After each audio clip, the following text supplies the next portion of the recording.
Hello everyone, welcome back to my channel. I'm here to do more missing women and children murder cases. We are here to break the codes if we see any. We are here to see where their bodies are located if they know. And we also here to see if they are alive deceased the body suits. Y'all should already know who the individuals are that's involved, which is the white supremacists, the KKK, and the fake Black Panthers, okay? Also, the real families wants to know why they names are changed or why they look different. It is because they have been sold and brought into human sex trafficking, which is slavery. Also, if they do not know where they are, if they do not know where their bodies are located, that means they have been devoured, okay?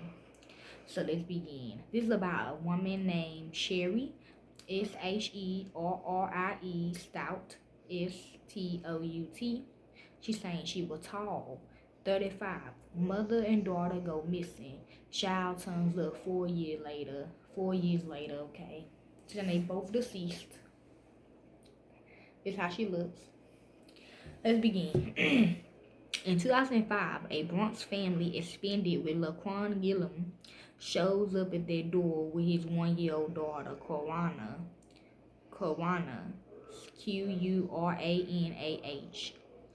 didn't offer up any, so a Muslim. He didn't offer up any information about the child's mother, Sherrie Stout. But Gillum, he was in another case I talked about with Tina Shepard. Told his friend that he would return for his little girl in a few days and asked if they could watch her as a favor. It was not his daughter, okay? And she was like a housekeeper or something. They just dropped this baby off at the house. When he didn't kill him or whatever. When he didn't show up that week, the friend continued to care for the child, and without their knowledge, both Sherrie and her daughter were classified as missing persons. 2009, the case was turned on its head when at least one part of this mystery was solved after the 5-year-old girl was identified by police. Okay, I'm hearing her saying stop. Okay, she didn't like it. There's also a little baby. According to reports, Sherrie Stout and Qurana went missing on January 13th, 2005, in Elizabeth, New Jersey. The circumstances related to the disappearances are unclear, but it reported that the 35-year-old mother was last seen with her daughter in the early morning hours around the vicinity of the 200 block of South Street. Gilliman took Quana to a family friend's home and told them he needed someone to watch her for a short time, but he never came back for his daughter.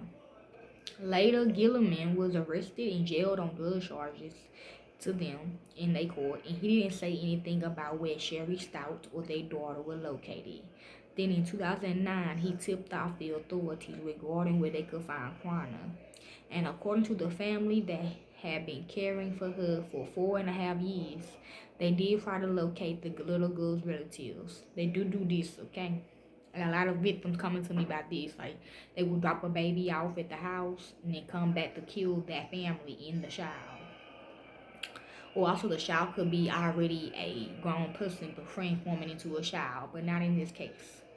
They claimed they were told that her name was Corona, Corrona Brooks, and raised her as such, but a DNA test proved that she was little Corona Gilliman.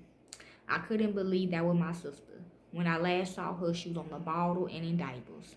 Now she's walking and talking like a regular kid. Corona's, so bodysuit's brother, Jarrell Stout, told reporters in 2009, Aunt Tamara Stout added, "We are in shock. We are speechless almost. We are in shock." The family that cared for Corona all of those years was not charged with any crime, and this case was inflicted trauma on them as well. The little girl was reportedly removed from their care after being reunited with their relatives. They reportedly expressed that they were very distraught about the situation. This is also how she looks, the woman that cared for the baby.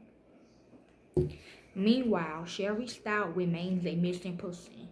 In 2018, a report by the Charlotte Gazette stated that the investigation led police to an area of Red Oak where Sherrie once resided. There was a missing woman from New Jersey back in 2005. The Charlotte County Sheriff's Office said in a statement at the time.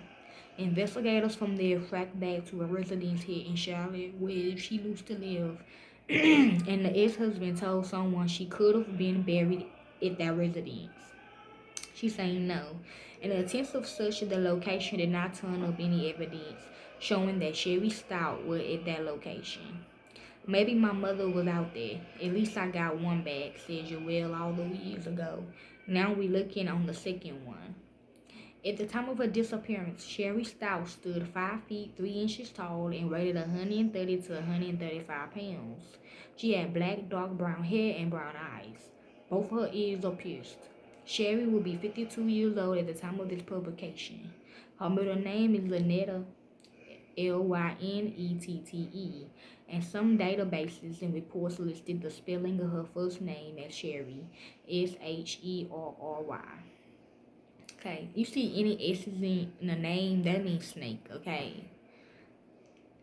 That means Gina, okay? I ain't gonna care. Anyone with information about this case is urged to contact the Elizabeth Police Department at 908-578-8306 or 908-558-2000 or their local authorities. The agency case number is 051498. Please share this story about Sherrie Stout to help raise awareness about this missing person case.